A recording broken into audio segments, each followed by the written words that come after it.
The disappearance of Lelia Faulkner. Lelia Marie Faulkner was born on September 26, 1986 to Susan and Rick Faulkner. Growing up in Troy, Alabama, she was a smart and outgoing girl who got straight A's and was named valedictorian of her class. After high school, Lelia moved to Montgomery, Alabama for college.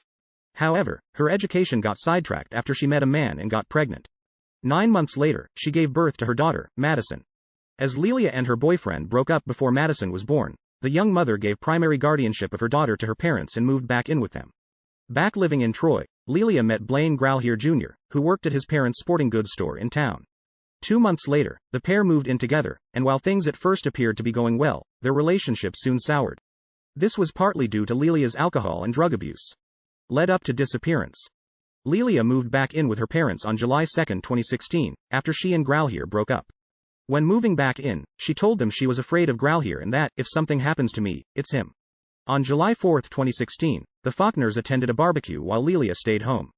When her parents arrived home later that evening, she was still there. According to her parents, they last spoke to her around 5:30 p.m., around the same time she shared her last post on Facebook. At 7 p.m., Lelia's parents took Madison to watch an Independence Day fireworks show, while Lelia decided to spend the night with friends. While they didn't see her leave the residence, they did hear the front door open and close. Susan and Rick began to worry when Lelia didn't return home, but they didn't panic. As the days went on, Susan began to grow more worried, as Lelia hadn't even sent a text, despite typically keeping in contact with her mother on a daily basis. On July 7, 2016, Lelia's parents went to the Pike County Sheriff's Department to file a missing persons report, but were barred from doing so. Instead, they were told to contact Lelia's friends and see if they knew where she was. Undeterred, the Faulkners launched their own investigation, handing out flyers, conducting their own searches and following up on tips. They heard a rumor she'd attended a party in Spring Hill, about 15 minutes from their residence, on the night of July 4, but were unable to confirm the sighting. After 2 weeks, Susan and Rick returned to the Pike County Sheriff's Department. This time, they were allowed to report their daughter as missing. Lelia had gone missing before for days at a time, but had never been gone for this long. She'd last disappeared a year prior. Her family hadn't reported her missing, but had called the local authorities and asked them to keep an eye out for her. She returned home a few days later. The missing woman didn't take her car with her, but her cell phone, purse and tablet were missing. As her vehicle had been left behind, her family couldn't be sure if someone had picked her up or if she'd walked somewhere and was then picked up.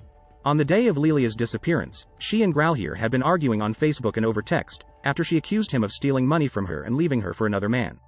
Growlhere countered, saying their breakup had been mutual and primarily caused by Lelia's drug use. He also said he wasn't gay and hadn't left her for another man.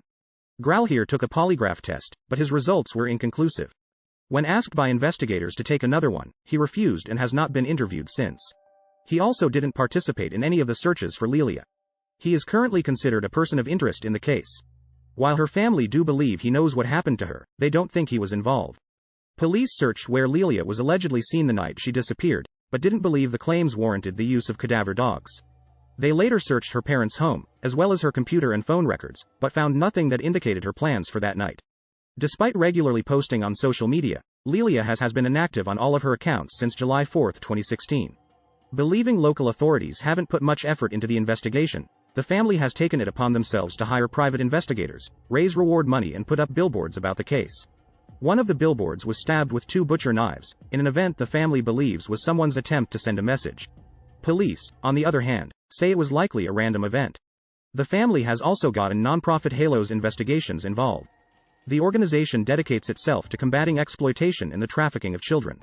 Case contact information. Lelia Marie Faulkner went missing from Troy, Pike County, Alabama on July 4, 2016. She was 29 years old, and was last seen wearing a white tank top, either a blue denim skirt or shorts, and white flip-flops. At the time of her disappearance, she stood at 5 feet 6 inches and weighed between 120 and 135 pounds. She had shoulder-length strawberry blonde hair, and blue-gray eyes. Her ears are pierced, and she has the following tattoos: Chinese characters meaning success on her foot, cherries on her lower back and Madison on the inside of her right wrist. She'd previously fractured the right side her collarbone, which healed crookedly.